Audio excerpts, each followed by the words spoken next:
இந்த உடலானது நினைத்தது எல்லாவற்றையும் பிரதிபலிக்கும்.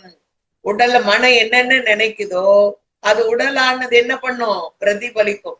நீ நோய்வாய் அதிகமா பட்ட மாதிரி உள்ள நினைச்சேனா அடுத்த நிமிஷம் இன்னொரு விஷயம் என்ன இருக்குன்னா, மனசுக்கு நல்லதே செஞ்சு செஞ்சு பழகிட்டேன்னா உயிர் இந்த ஆத்மா வெளியில போகுது, கூடு விட்டு கூடு பாயிருது, மாத்தி அமைக்கிறது, இன்னொருத்தர் உடம்பு செய்யலைன்னா இங்க இருந்து கொஞ்சம் உயிரை கொடுக்கறது, இந்த மாதிரி எல்லாம் இருக்கு. அப்ப அந்த மாதிரி டிராவல் பண்ற உடலாக இருந்ததுன்னா யாரோ எங்க உடம்பு சரியில்லை நீங்க கேள்விப்பட்ட என்ன ஆயிடும்?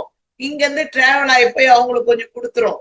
அங்க இருக்கிற கொஞ்சோண்டு வியாதியை கொண்டு நீங்க நிறுத்திக்கும். மனசுக்கு இந்த பிரதிபலிப்பும் உண்டு. எப்படி கண்ணாடியை பார்த்து நம்ம வாங்கிக்கிறோம். அப்போ அதீதமான நோயாளிகளை பார்க்கும் பொழுது நம்ம என்ன பண்ணணும்? சாந்தி நிலையில இருந்து காப்பு போட்டுக்கிட்டு போகணும்.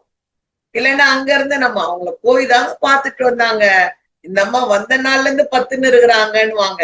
என்ன காரணம்னா அந்த அம்மா கிட்ட இருக்கிற நெகட்டிவ் எனர்ஜி இந்த அம்மா வாங்கிட்டு வந்துட்டு இருக்கும். அப்போ நோயாளிகள் அதீதமான நோயாளியா இருக்கும் பொழுது கொஞ்சம் ஆற அமர ஒரு 10 நாள் அவங்க நல்லாயிட்டாங்க, உயிருக்கு ஆபத்து இல்லைன்ற பிறகு போய் பாருங்க. இந்த தியானம் எல்லாம் பண்றவங்க போனீங்கன்னா உடனே அந்த நோய் நம்மள என்ன பண்ணும்?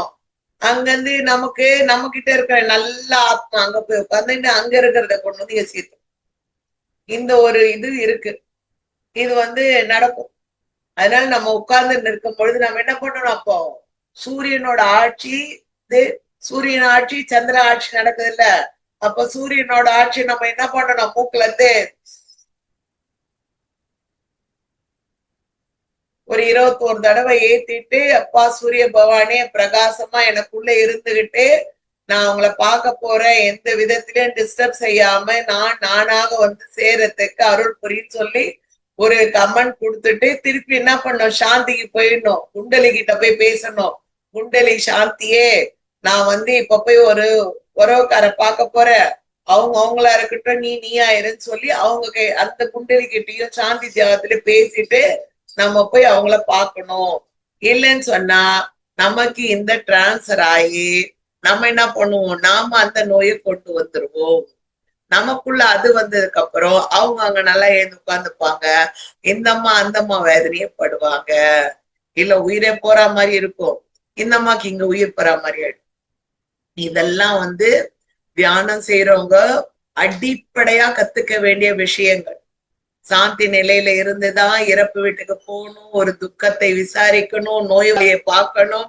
சுத்திர வீட்டுக்கு போனா கூட அந்த வீட்டுல சாப்பிடக்கூடாது, சாப்பிட வேண்டிய சூழ்நிலைகள் வந்தது உறவுக்காரர்களா இருந்தா சாந்தி நிலையில இருந்துதான் இதெல்லாம் செஞ்சுக்கணும்.